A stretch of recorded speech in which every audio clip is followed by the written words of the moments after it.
नमस्कार दोस्तों। हम इस वीडियो में बात करने वाले हैं प्राचीन भारत से संबंधित वैदिक सभ्यता से रिलेटेड जनरल नॉलेज। ठीक है, जीके जीएस, जो कि टॉप कितने होंगे 50। ठीक है, टॉप 50 क्वेश्चंस होंगे लगभग। तो इस वीडियो को शुरू से लेकर अंत तक ज़रूर वॉच कीजिएगा। आपके आने वाले एग्ज़ाम में बहुत ही ज़्यादा हेल्पफुल हो सकता है, कंपटीशन एग्ज़ाम से रिलेटेड। ठीक है, तो चलिए वीडियो को शुरू करते हैं। देखिए क्वेश्चन क्या है पहला। ये भाग 1 है। ठीक है, ये भाग 1 है और आपको भाग 2 भी देखना हो तो मेरे चैनल को विजिट कीजिए और वहाँ आपको वैदिक सभ्यता से रिलेटेड भाग 2 भी मिल जाएगा। 50 क्वेश्चन और टोटल 100 क्वेश्चन मैंने इसमें कवर किए हुए हैं। ठीक है, देखिए पहला क्वेश्चन क्या है। पहला क्वेश्चन है पूर्व वैदिक या ऋग्वैदिक, ठीक है, संस्कृति का काल किसे माना जाता है। ऋग्वैदिक ऐसा रहेगा जो ऋग्वैदिक रहता है। ठीक है, इसमें गलत टाइप हो गया है। ऋग्वैदिक ऐसा रहेगा जो ये वाला लिखा हुआ है। तो क्वेश्चन है पूर्व वैदिक या ऋग्वैदिक संस्कृति का काल किसे माना जाता है। तो दोस्तों माना जाता है 1500 ईसा पूर्वी से लेके 1000 ईसा पूर्वी तक। ठीक है, इसे हम पूर्व वैदिक या ऋग्वैदिक संस्कृति का काल कहते हैं, समय कहते हैं। ठीक है, पूर्व वैदिक या ऋग्वैदिक संस्कृति समय 1500 ईस्वी से लेके 1000 ईस्वी तक। ठीक है, हम इसे पूर्व वैदिक या ऋग्वैदिक संस्कृति काल कहते हैं। अब अगला क्वेश्चन देखिए क्या है। क्वेश्चन को ध्यान से देखिएगा, ठीक है, सुनिएगा ज़रूर। मैं तो हर एक चीज़ बोल ही रहा हूँ, नहीं देखेंगे फिर भी चलेगा, लेकिन सुनिएगा ज़रूर। देखिए अगला क्वेश्चन है उत्तर वैदिक संस्कृति का काल किसे माना जाता है।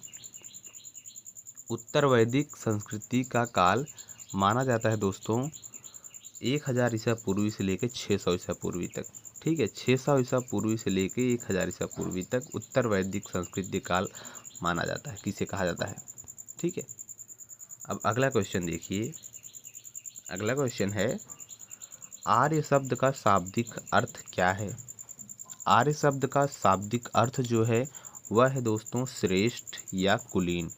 ठीक है, यह है आर्य शब्द का शाब्दिक अर्थ। ठीक है, श्रेष्ठ या कुलीन आर्य शब्द का शाब्दिक अर्थ है। ठीक है, क्लियर हुआ। अब अगला क्वेश्चन देखिए। किस फसल का ज्ञान वैदिक काल के लोगों को नहीं था। किस फसल का ज्ञान वैदिक काल के लोगों का नहीं था, तो उस फसल का नाम है दोस्तों तंबाकू। ठीक है, तंबाकू फसल का ज्ञान जो है वैदिक काल के लोगों को नहीं था। ठीक है, अगला क्वेश्चन देखिए। अगला क्वेश्चन है उत्तर वैदिक काल के वेद विरोधी। ठीक है, उत्तर वैदिक काल के वेद विरोधी और ब्राह्मण विरोधी धार्मिक अध्यापकों को किस नाम से जाना जाता था। क्वेश्चन क्या है, ध्यान से सुनिए दोबारा। उत्तर वैदिक काल के वेद विरोधी और ब्राह्मण विरोधी धार्मिक अध्यापकों को किस नाम से जाना जाता था। तो उन्हें श्रमण के नाम से जाना जाता था। ठीक है, उत्तर वैदिक काल के वेद विरोधी और ब्राह्मण विरोधी धार्मिक अध्यापकों को श्रमण के नाम से जाना जाता था। क्लियर हुआ। अगला क्वेश्चन देखिए। वैदिक गणित का महत्वपूर्ण अंग है क्या है। वैदिक गणित का महत्वपूर्ण जो अंग है दोस्तों वह है शुल्व सूत्र।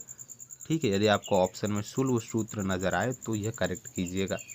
वैदिक गणित का महत्वपूर्ण अंग है शुल्व सूत्र। ठीक है, क्लियर हुआ। अब अगला क्वेश्चन देखिए क्या है। अगला क्वेश्चन है किस वेद में प्राचीन वैदिक युग की संस्कृति के बारे में सूचना दी गई है। मोस्ट ब्रिलियंट प्रश्न है। किस वेद में प्राचीन वैदिक युग की संस्कृति के बारे में सूचना दी गई है। तो इसका करेक्ट आंसर है दोस्तों ऋग्वैदिक। ठीक है, ऋग्वैदिक जो है इसके बारे में प्राचीन वैदिक युग की संस्कृति के बारे में सूचना दी गई है। किसमें, ऋग्वेद में, वैदिक नहीं। जो आपके 4 वेद होते हैं, अभी इसमें अगला क्वेश्चन भी है, वेदों की संख्या कितनी होती है, 4।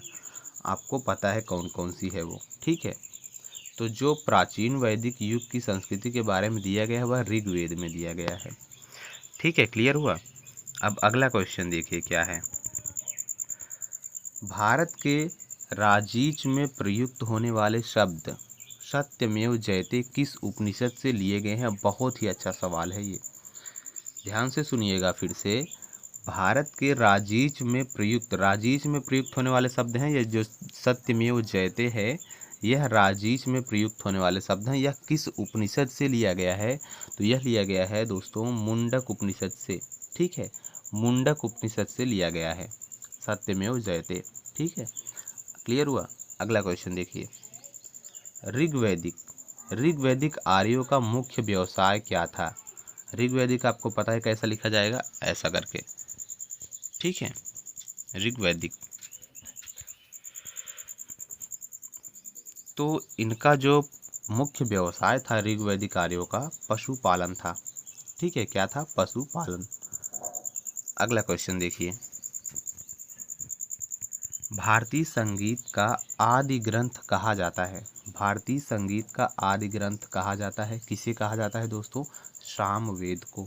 ठीक है, सामवेद को भारतीय संगीत का आदि ग्रंथ कहा जाता है। मोस्ट ब्रिलियंट प्रश्न है, इसे याद कीजिएगा। ठीक है, संगीत का आदि ग्रंथ सामवेद को बोला जाता है। अब अगला क्वेश्चन देखिए क्या है। अगला क्वेश्चन है, प्रथम विधि निर्माता कौन है? प्रथम विधि निर्माता दोस्तों मनु है। ठीक है, मनु जो है प्रथम विधि निर्माता है। अगला क्वेश्चन देखिए। कृष्ण भक्ति का प्रथम और प्रधान ग्रंथ है। क्वेश्चन क्या है?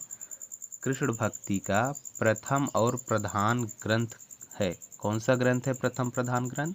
तो वह है श्रीमद् भागवत गीता, इसका करेक्ट जवाब है। ठीक है, कृष्ण भक्ति का प्रथम और प्रधान ग्रंथ का नाम है श्रीमद् भागवत गीता। ठीक है, अगला क्वेश्चन देखिए। इसमें सही टाइप हुआ है ऋग्वेद। ठीक है, ऋग्वेद में संपत्ति का प्रमुख रूप क्या है? क्वेश्चन है क्या है? ऋग्वेद में संपत्ति का प्रमुख रूप जो है गोधन है। ठीक है दोस्तों, ऋग्वेद में संपत्ति का प्रमुख रूप क्या बताया गया है? गोधन। ठीक है, अब अगला क्वेश्चन देखिए। ऋग्वेद के किस मंडल में शूद्र का उल्लेख पहली बार मिलता है? क्वेश्चन क्या है? ऋग्वेद के किस मंडल में शूद्र का उल्लेख पहली बार मिलता है? तो 10वें मंडल में मिलता है दोस्तों। ठीक है, 10वें मंडल में शूद्र का उल्लेख पहली बार दर्शाया गया है। अगला क्वेश्चन देखिए। वेदों की ऋचाओं को पढ़ने वाली ऋषि को क्या कहते हैं? क्वेश्चन क्या है? वेदों की ऋचाओं को पढ़ने वाली ऋषि को क्या कहते हैं? उन्हें होत्र कहते हैं। ठीक है, होत्र। ठीक है, होत्र। अगला क्वेश्चन देखिए। ऋग्वेद किससे संबंधित है? या ऋग्वेद का संबंध किससे है? तो दोस्तों ऋग्वेद का संबंध जो है वह ईश्वर महिमा से है। ठीक है, ईश्वर महिमा से ऋग्वेद का संबंध है। अगला क्वेश्चन क्या है? ऋग्वेद में कुल मंडल हैं। ऋग्वेद में कुल कितने मंडल हैं? तो टोटल 10 मंडल हैं। ऋग्वेद में टोटल 10 मंडल हैं। ठीक है दोस्तों, चैनल को सब्सक्राइब ज़रूर कीजिएगा। वीडियो पसंद आए तो वीडियो को एक लाइक कर चैनल को सब्सक्राइब ज़रूर कीजिएगा। अगला क्वेश्चन देखिए। ऋग्वेद में कुल सूक्तियाँ कितनी है? ऋग्वेद में कुल सूक्तियों की संख्या है दोस्तों 1028। ठीक है, टोटल 1028 सूक्तियाँ हैं ऋग्वेद में। ठीक, अगला क्वेश्चन देखिए। ऋग्वेद में कुल ऋचाएँ हैं। ये सब जो है फैक्ट हैं जो कि आप लोग नोट कीजिएगा। ऋग्वेद में कुल सूक्तियाँ 1028 हैं। ऋग्वेद में कुल ऋचाएँ कितनी हैं? ये हैं 10,580। 10,580 ऋचाएँ हैं टोटल। ठीक, अब अगला क्वेश्चन देखिए। ये सब फैक्ट है ऋग्वेद के। ऋग्वेद में इंद्र के लिए ऋचाएँ हैं कितनी हैं? ऋग्वेद में इंद्र के लिए कितनी ऋचाएँ हैं? तो वे हैं 250 ऋचाएँ। ठीक है, ये सब फैक्ट को नोट कीजिएगा आप लोग। ठीक है, ये सब इम्पोर्टेंट हैं। अब अगला क्वेश्चन है, ऋग्वेद में अग्नि के लिए ऋचाएँ हैं। ऋग्वेद में अग्नि के लिए कितनी ऋचाएँ हैं? 200 ऋचाएँ हैं अग्नि के लिए। और इंद्र के लिए कितनी ऋचाएँ हैं? 250। ठीक है, क्लियर कीजिए। इंद्र के लिए ऋग्वेद में ऋचाएँ हैं 250 और अग्नि के लिए ऋग्वेद में ऋचाएँ हैं 200 ऋचाएँ। ठीक, अगला क्वेश्चन देखिए। यह बहुत ही अच्छा सवाल है, बहुत ही मोस्ट ब्रिलियंट क्वेश्चन है। ठीक है, देखिए क्वेश्चन है सबसे पुराना वेद कौन सा है। तो सबसे पुराना वेद ऋग्वेद है दोस्तों। ठीक है, ऋग्वेद सबसे पुराना वेद है। यह कब कब पूछा जा चुका है, देखिए उत्तराखंड पीसीएस प्री 2010 में पूछा जा चुका है। ठीक है, उत्तराखंड पीसीएस प्री 2010 में पूछा जा चुका है। और एक बार पहली बार पूछा गया और दूसरी बार कब पूछा गया, उत्तराखंड यूडीए एलडीए प्री में 2007 में पूछा गया। पहली बार ये पूछा गया था 2007 में और दूसरी बार यही क्वेश्चन रिपीट हुआ 2010 में। ठीक है, नहीं इससे पहले भी हुआ था, 2007 से भी पहले हुआ था। यूपीएससी प्री में 1995 में पूछा गया था पहली बार, दूसरी बार 2007 में, तीसरी बार 2010 में। मतलब 3 बार ये रिपीट हुए हैं, 1995, 2007, 2010। अब 2025-26 में भी पूछे जा सकते हैं। ठीक है, कि सबसे पुराना वेद कौन सा है। ऋग्वेद है सबसे पुराना वेद। ठीक है, अगला क्वेश्चन देखिए क्या है। वेद त्रयी या त्रयी नाम क्या है। वेद त्रयी या त्रयी नाम क्या है दोस्तों। तो यह है 3 वेदों का नाम। ठीक है, अगर कहीं वेद त्रयी या त्रयी का नाम पता चले कि क्या है यह, तो 3 वेदों का नाम है। जहाँ वेद त्रयी हो तो 3 वेदों का नाम, और उन 3 वेदों का नाम क्या है, ऋग्वेद है, यजुर्वेद है, सामवेद है। ठीक है, इन्हें हम त्रयी वेद कहते हैं। ठीक है, अगला क्वेश्चन देखिए। अगला क्वेश्चन क्या है, किस वैदिक ग्रंथ में वर्ड शब्द का सर्वप्रथम नामोल्लेख मिलता है। क्वेश्चन क्या है, ध्यान से सुनिएगा, देखिएगा। क्वेश्चन है किस वैदिक ग्रंथ में वर्ड शब्द का सर्वप्रथम नामोल्लेख मिलता है। तो ऋग्वेद में मिलता है। ठीक है, तो वह कौन सा वैदिक ग्रंथ है जिसमें वर्ड शब्द का सर्वप्रथम नामोल्लेख होता है, ऋग्वेद में। ठीक, अगला क्वेश्चन देखिए। भारत का सबसे प्राचीन धर्म ग्रंथ कौन सा है। बहुत ही अच्छा सवाल है। तो भारत का सबसे प्राचीन धर्म ग्रंथ जो है वह वेद है। ठीक है, वेद। और सबसे पुराना वेद कौन सा है, ऋग्वेद। ठीक, अगला क्वेश्चन देखिए। अथर्व का अर्थ क्या है। क्वेश्चन है अथर्व का अर्थ क्या है। तो इसका जवाब है पवित्र जादू। ठीक है दोस्तों, पवित्र जादू अथर्व का अर्थ है। अगला क्वेश्चन देखिए। पूर्व मीमांसा दर्शन के प्रतिपादक कौन हैं। क्वेश्चन क्या है, पूर्व मीमांसा दर्शन के प्रतिपादक हैं जैमिनी। ठीक है, याद कीजिएगा, जैमिनी पूर्व मीमांसा दर्शन के प्रतिपादक हैं। ठीक है, अगला क्वेश्चन देखिए। सबसे प्राचीन पुराण कौन सा है। सबसे प्राचीन पुराण कौन सा है। तो दोस्तों सबसे प्राचीन पुराण का नाम है मत्स्य पुराण। ठीक है, मोस्ट ब्रिलियंट प्रश्न है, इसे भी आप लोग नोट ज़रूर कीजिएगा। ठीक है, तो सबसे प्राचीन पुराण का नाम है मत्स्य पुराण। ठीक, अगला क्वेश्चन। ब्राह्मण ग्रंथों में सबसे प्राचीन ग्रंथ कौन सा है। यह भी बहुत ही अच्छा सवाल है। ब्राह्मण ग्रंथों में सबसे प्राचीन ग्रंथ का नाम है शतपथ ब्राह्मण। ठीक है, ब्राह्मण ग्रंथों की बात की जा रही है। ठीक है, ब्राह्मण ग्रंथों में सबसे प्राचीन ग्रंथ शतपथ ब्राह्मण है। ठीक है, अगला सवाल देखिए, इतना क्लियर हुआ।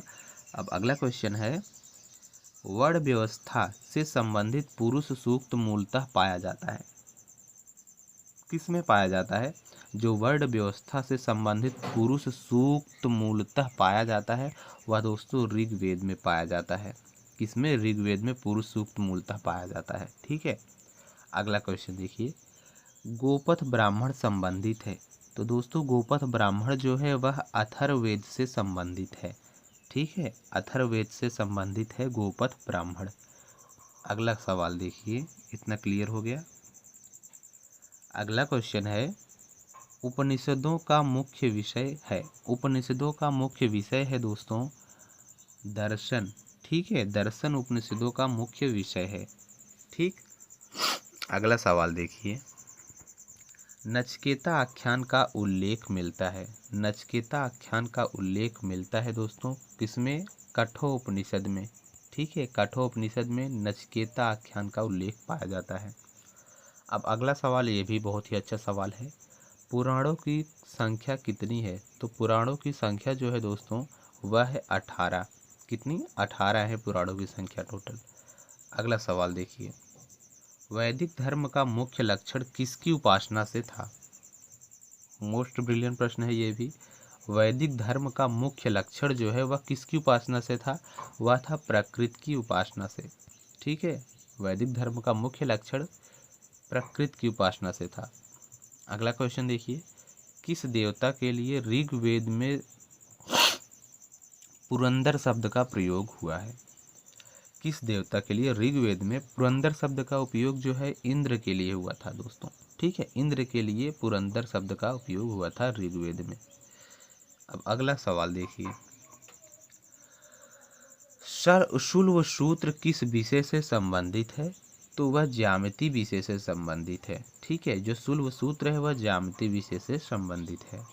अगला सवाल देखिए, असतो मा सद्गमय कहाँ से लिया गया है? असतो मा सद्गमय दोस्तों यह ऋग्वेद से लिया गया है।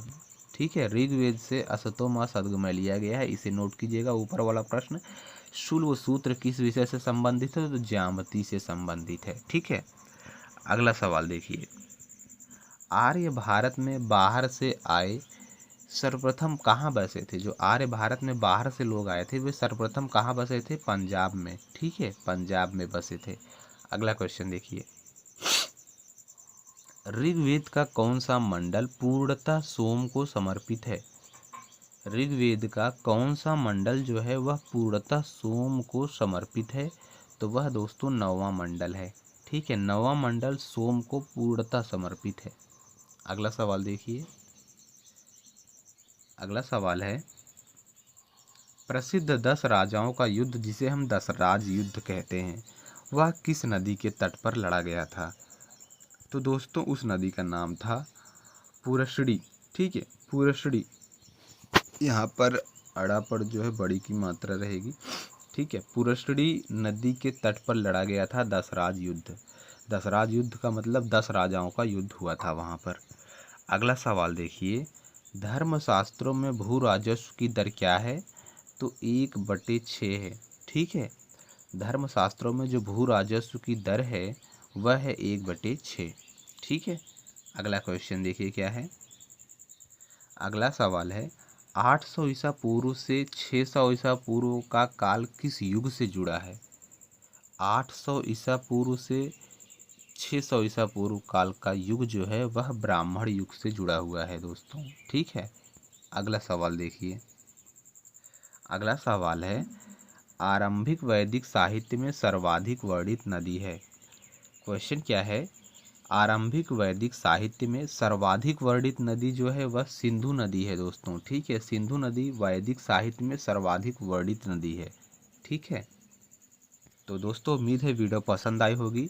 वीडियो पसंद आई हो तो कमेंट बॉक्स में अपना ओपिनियन ज़रूर दें, और हाँ, इस वीडियो को अपने दोस्तों के पास शेयर ज़रूर कर दीजिएगा, आपसे रिक्वेस्ट है।